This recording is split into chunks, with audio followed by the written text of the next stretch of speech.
apabila ini tidak muncul, maka jagat masih akan selalu korat-karit. Sebab ini namanya juga pingitan. Apa itu piningit? Piningit itu kan pininto dening langit sarannya. Pininto ning ing langit. Artinya ini pasti membawa konseptual yang baru nanti.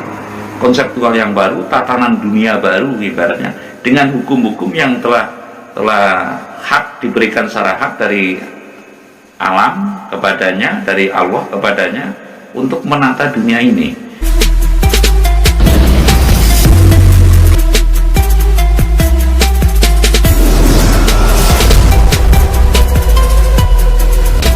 Kalau bercerita Sagro Piningit atau yang nantinya kaitannya akan mewujudkan keadilan atau Ratu Adil, ratu yang bisa mensejahterakan, itu sebenarnya dianggap dongeng ya dongeng, dianggap ramalan juga ramalan siapa? Ramalan para pinasis atau para pujangga, atau bukan empu ya, tapi pujangga lah. Pujangga itu kan, kalau empu kan ahli membuat, tapi pujangga itu beda. Jadi pujangga, ini bedanya empu dan pujangga seperti apa juga ya nantilah kita itu. Yang jelas ramalan para Linuwih, para winasis, manusia yang terpilih yang bisa berkata-kata dengan dirinya dan dengan alamnya, dan bahkan dengan Allahnya. Baik Allah dalam arti Allah ini bukan berarti bisa wujud, itu enggak. Ini memang sebuah dilematis. Artinya bisa iya, bisa tidak. Nah, pertanyaannya kan kepada saya, menurut saya, menurut saya itu akan terrealisasi. Nah, artinya akan muncul dengan tiba-tiba atau akan bagaimana gitu. Menurut saya, keyonen apa ya? Daya lebih atas anugerahnya. Apabila ini tidak muncul, maka jagat masih akan selalu korat-karit. Sebab ini namanya juga pingitan. Apa itu piningit? Piningit itu kan pininto dening langit sarannya. Pininto ning ing langit. Artinya ini pasti membawa konseptual yang baru nanti. Konseptual yang baru, tatanan dunia baru ibaratnya, dengan hukum-hukum yang telah hak diberikan secara hak dari alam kepadanya, dari Allah kepadanya, untuk menata dunia ini. Kalaupun ada cerita yang harta karun, yang maaf lagi saya mendengar ada Keraton Agung Sejagat, terus Keraton apa di Brojo itu, Keraton Agung Sejagat, terus ada Sunda Empire, terus ada ini konseptual yang menurut saya GG Mongso ini apa ya? Jadi dia setelah terpaku oleh legenda itu, oleh dongengan itu, oleh ramalan itu, sehingga GG Mongso menganggap dirinya gitu loh, atau tergesa-gesa gitu. Itu GG Mongso namanya. Tapi yang jelas menurut saya, apabila ini Sri Noronoto sarannya, orang yang telah dipingit ini, lah terus sedang apa sekarang gitu loh. Manusia ini ya sedang mengumpulkan konseptualnya atas kehendak Tuhan, ya, dimana ini kan hukum yang bergulir di sebuah negara rata-rata hukum buatan manusia. Nah ini kalau saya bukan berarti menyamakan firman dan ibaratnya petunjuk manusia yang ibaratnya hasil pikir, tapi ini kontekstual dari alam Allah lah taruhnya, dari alam Tuhan seluruh sekalian alam, untuk bisa terimplementasikan. Dan ini sedang mengumpulkan untuk begitu grand nanti digelar. Nah terus mengapa tidak muncul seketika? Ini tidak mungkin akan mengaku, ini tidak mungkin akan juga ibaratnya mengatakan ibaratnya mengadakan kudeta dan sebagainya, tidak mungkin. Hanya nanti apabila alam tidak menerima ini, tentu bencana luar biasa, karena penderitaan si Sagro Piningit ini sudah bukan 100 kali lipat, tapi bahkan ribuan kali lipat dari masyarakat sekarang yang rata-rata masyarakat kan perdebatannya hanya miskin, kaya, sengsara, kepenak gitu loh, enak.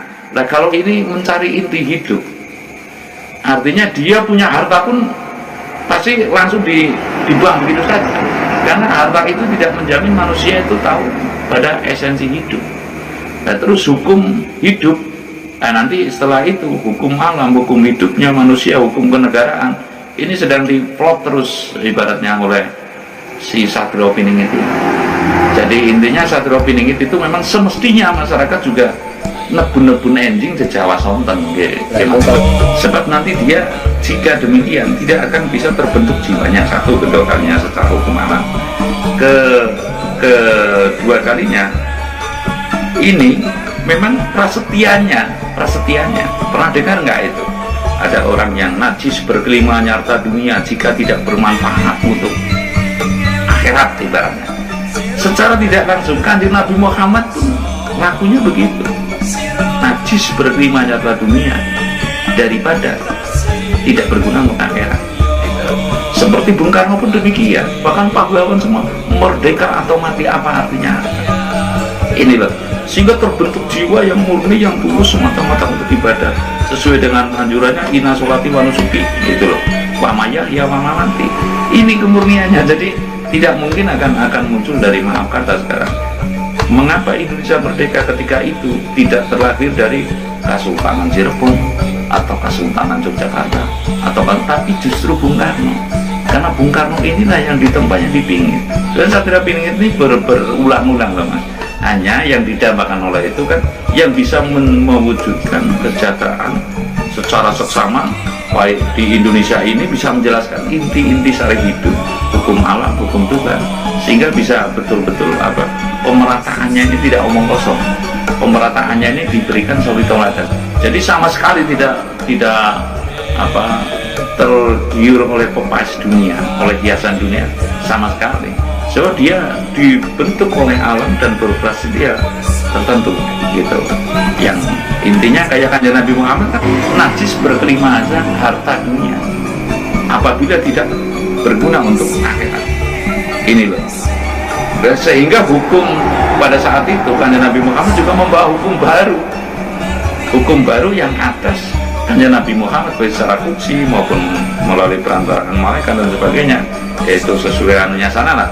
Seperti Bung Karno pun juga demikian, bahwa sesungguhnya kemerdekaan itu adalah hak segala bangsa. Nah ini loh, ini kata-katanya banyak sekali yang berasal dari titah langit, bukan dari titah bumi gitu loh, bukan dari antara sama manusia. Nah, ya, saya rasa demikian. Yang jelas Satrio Piningit ini sebenarnya manusia ini juga bangsa ini semestinya sudah nebun-nebun enjing sejawa sonten harusnya. Di mana keberadaan ini, apabila ini tidak segera ditemukan, niscaya bukan hanya sekedar dirimu, bangsamu ya, tapi justru anak cucumu juga akan menerima tertimpanya ketidakjelasan hidup ini, ketidakjelasan keadilan ini atas kesasar ya, hukumnya itu kesasar, bingung, perkasa gitu loh. Ini sudah otomatis apabila ini tidak segera ditemukan. Dan dia selalu dipelihara gitu, karena tidak mungkin akan muncul demikian. Tapi maaf kata kalau saya boleh ngomong, adanya virus corona, adanya apa ini, keprabauan itu apa ya, jadi tangisnya batin sang satria ini akan muncul juga. Bagaimana pasti banyak yang tidak percaya karena masih banyak orang ragus, sehingga nanti dia akan diperolok-olokkan, akan tidak muncul juga. Sebenarnya kasihan sekali, tapi saya yakin jika satria ini ditemukan 1 kali 24 jam, corona ini akan berhenti. Sekali lagi saya katakan, 1 kali 24 jam corona dan wabah ini akan berhenti. Tapi mungkinkah Jokowi mulai begitu saja menyerahkan ya? Mungkinkah masyarakat akan mau menerima itu semua gitu loh? Sekarang disayembarakan saja lah, siapa yang mampu 1 kali 24 jam corona bisa berhenti, itu tandanya itu umpama demikian.